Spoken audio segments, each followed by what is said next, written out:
This Savage Over Boxing Social in partnership Empire Fight Storm, William Hill. I'm joined by McGrail, back in Liverpool, mate. It's where you made your debut. Smith Fowler, back with Matchroom. How are you, mate? All good? Yeah, lad, I'm all good. Yourself? Yeah, great to see you. Just talk to me about those memories in the Echo, obviously on Saturday night, and that's where you made your debut. Smith Fowler, what a card to be on as well. So, just talk to me about those memories in terms of that debut and where you've got to now today. Yeah, so obviously I had my debut on that bill. That bill in Liverpool was like one of the, how do I explain it, like one of the biggest bills for Liverpool as a city in a while, because just everyone was bothered about it. Well, it was a derby, two kids from, well, two fellas from Liverpool fighting each other, so it was, and for me to have my debut on it was next level. Eddie gave me a good slot on it as well. It was boss, and then obviously I had another fight on a Matchroom bill in the Echo. That was unbelievable, and then now I've got my third fight, so I'm just getting comfy with the Echo. Well, it's the M&S, but obviously it's Scousers, like we call it, the Echo. So I'm just getting comfier in there every time, and everyone always gets behind me. Even people who probably haven't bought tickets off me, just Scousers, and there might even be people who aren't from Liverpool in there. Do you know what I mean? Just like local fighters, Manny and stuff like that. But yeah, it's good times, and I'm just happy to be on another big bill in the Echo. Yeah. It is good times, you know. More and more events, more high-profile boxing events are back in Liverpool at the Boxer Show. Obviously, Natasha doing things, and obviously Liam Smith as well, and obviously the Eubank fight that happened early this year. So it's good to have big-time boxing back in this city, because it is a fighting city. I know a few of the amateur boxing clubs working here, and it's a real boxing town. Yeah, it is. It's we've had some obviously quite a few world champions coming through over the past few years, do you know what I mean? And it's people like that gives us the inspiration to obviously keep on going, and that's where we're all going to want to get to. And then for me, where I went to the Olympics, and I'm probably giving the inspiration to the younger amateur boxers, you know what I mean? But then it's obviously the likes of, you got your Bellew, as you mentioned, Callum Smiths, Liam Smiths. It's all them who were like being world champions or current world champions now. They're like, that's where the likes of me now, 6-0 as a pro, that's what we're aiming towards, you know what I mean? So obviously I had a little walk and talk yesterday with Bellew, and it's good to have a chat with people like that, and you ask them questions about what they were like when they in their career, and you just get good advice off people that have done everything that you're gonna do, wanna do, and they've been where you're wanting to go, do you know what I mean? Talked about those conversations with Bellew, obviously an Evertonian like yourself as well, so obviously there's a comparison there. So yeah, what are those conversations? Someone that had been through it, obviously the heights and the terms of the following that Tony had was huge. Obviously the Football Association, and perhaps we'll go into that with yourself as well, but that sort of role model, that sort of individual, just how appreciative were you of those sort of conversations?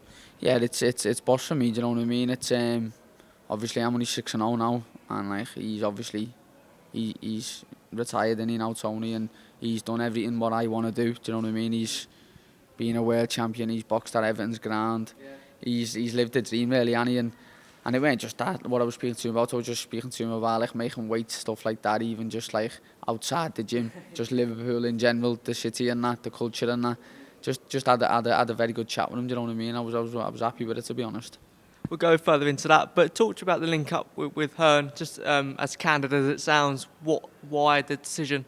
Yeah, it's probably like, for me, it's growing up. It's always been like matchroom boxing. Don't I mean? Obviously, it was on Sky at one point, man, and now they've got their own, but it's still matchroom boxing at the end. Like, it's always for me in the UK, he's been the best promoter. Now obviously he's branched out to America, and I'll be asking to get myself out in America for some dates, you know what I mean? At Box Dubai, Japan, and so get America on the list, get all the family over, and just keep making memories with the family. But back to Eddie and Matchroom, just I feel like with them behind me and with my team I've got in Everton Ed Triangle, Paul Stevenson, Anthony Humphries, and obviously my family around me that have travelled the world watching me as an amateur. I feel like it's only got nothing but success written all over it, you know what I mean? So I think that's what led me towards Matchroom. Because you're such a decorated amateur, and you were so renowned within the GB system, and when you went pro, it was like bang, here we go. This obviously the start of something great. With Matchroom and Eddie Hearn, do you feel like this is the company that could perhaps this is the only company that could give you that platform that you really deserve, perhaps? Yeah, I wouldn't say it's the only company that would, but I just thought at this moment in time it was the best at this moment in time for me, and obviously it's the timing was mad because I've signed to them, and then I obviously already knew when I was signing to them they had this bill, but it's just mad the way I'm signed to them, and then there's a quick turnaround. 2 weeks later I'm fighting, and I'm not just fighting, I'm fighting in my own. I'm not fighting anywhere. I'm fighting in Liverpool, lad. Do you know what I mean? Where this is like my 5th fight now by ours, so it's yeah. It was just, I felt like it was just the right decision for me, and I'm made up. I've had boss feedback since obviously signing with them, and everyone's made up for me. Obviously, everyone's made up for me and the family and that. I did read that you wanted to be out on this date or around this time anyway, whether it be Matchroom or this event in general. I think that you had the idea, or you had the prerogative to be out anyway by now. Yeah, well, I boxed in December, and like, if I had my choice, I'd fight every month. Do you know what I mean? Back in the day, they used to box every week, lad. They used to, do you know what I mean? They used to literally, lad, like Tyson. Some months, lad, he boxed loads. You know what I mean? Even like back further as well, like Jaran and people like that. But obviously nowadays it seems it's a bit different this day and age, innit? But it was, I boxed in December, enjoyed my Christmas, and then it was like I'll be get ready again for March. And then obviously we were in talks as well with promoters and stuff, and this is obviously what we went with, and it's worked out, boss, lads, worked out for the best. I mean, even though you've changed promotional companies, you did box 4 times last year, and that does seem to be the bog standard now. You did mention there how is it frustrating that is the way boxing has gone. You look at Naz that fought 6 times a year, and now it's sort of boxers. If the likes of Tyson and AJ fight 2 times a year. Yeah.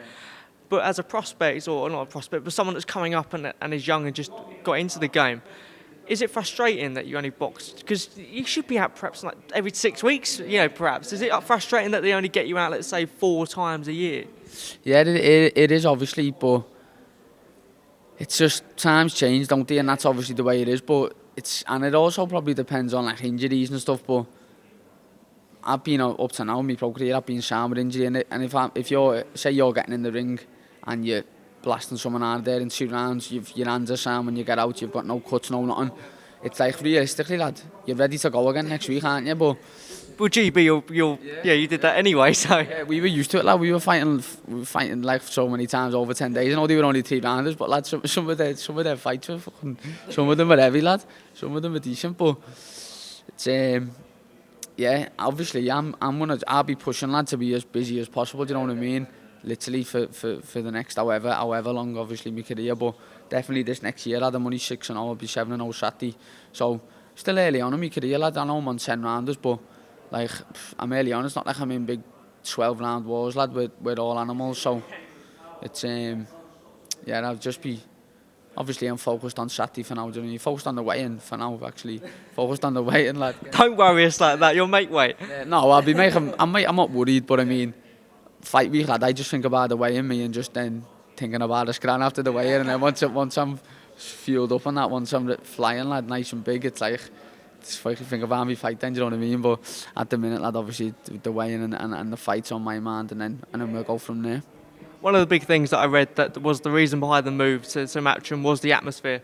What are you expecting on Saturday night? Obviously, boxing events are huge anyway for atmosphere. You've got that football fan base, and obviously your football associations as well. What are you expecting on Saturday night, being the home fighter as well?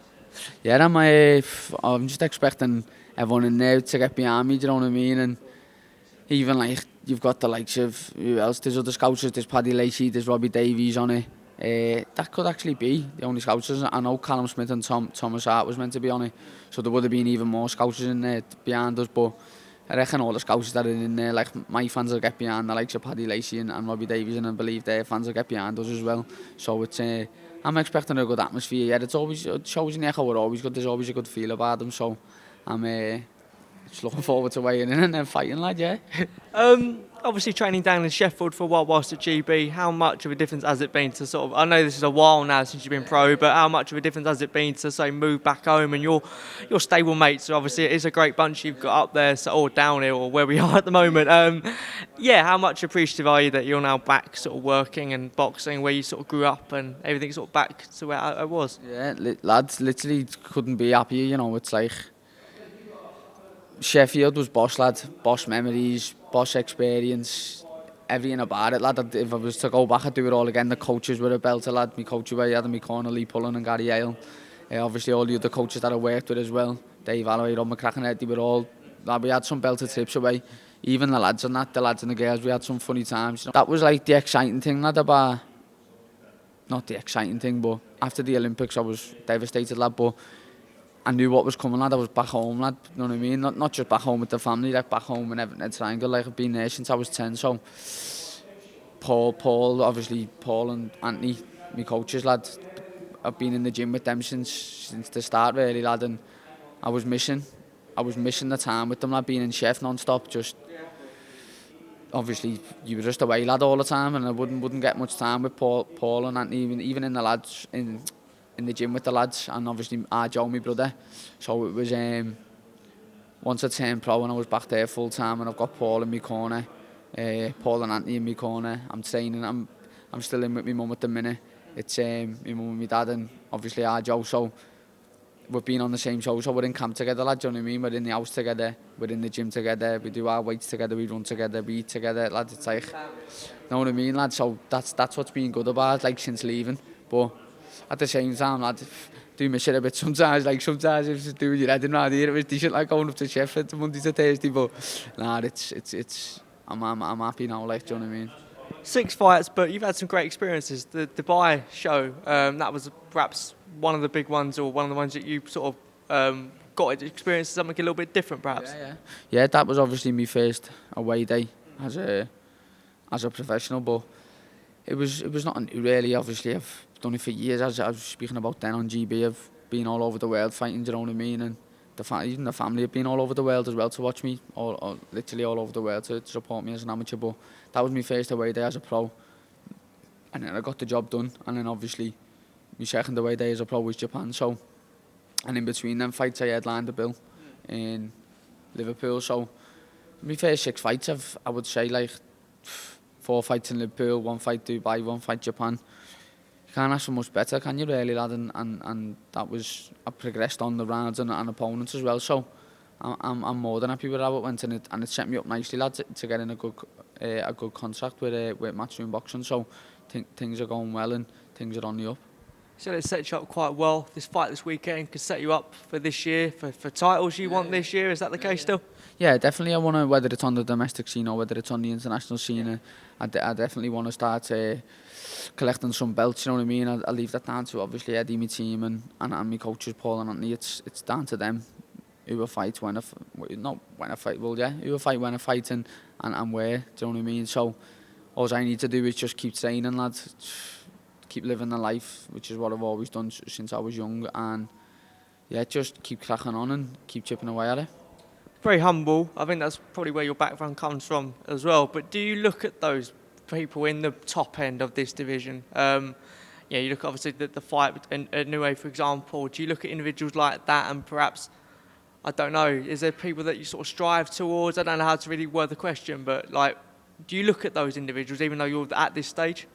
Yeah, definitely. I think most fighters probably do look at the world champions in their weight category, do you know what I mean, and see where they're at, see how they're feeling about it. But obviously I understand, like, I've got to get experience in the pro game, I've got to get rounds in, I've got to build my way up to that stage, you know what I mean?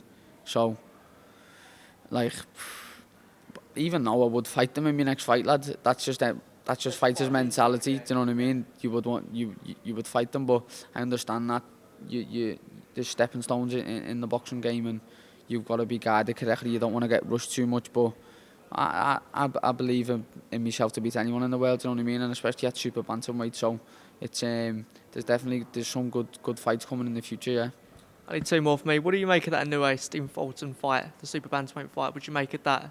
Yeah, and I'm probably going to edge towards Inoue. It's a good fight, like, do you know what I mean? It'd be hard not to. I mean, the guy's an absolute monster, isn't he? Yeah, he is. As he is a good fighter and unbelievable power at bantamweight. Whether he carries it up to super bantam, I reckon he probably will. Do you know what I mean? He'll still be getting hard at super bantam, but we'll know more, won't we, when they fight? But I'll probably lead toward Inoue, yeah. Do you see any chinks in the armour, perhaps in Inoue? Because it seems that he's pretty indestructible at the moment. Lad, when we were over there fighting, obviously we sat next to me coach Paul, and I think my little brother was with us as well. And obviously, lad, he's a quality operator. You know what I mean? Balance was unbelievable, good judgment at distance, but I wouldn't say you can't say no one's unbeatable, lad. They've got 2 legs and 2 arms, lad.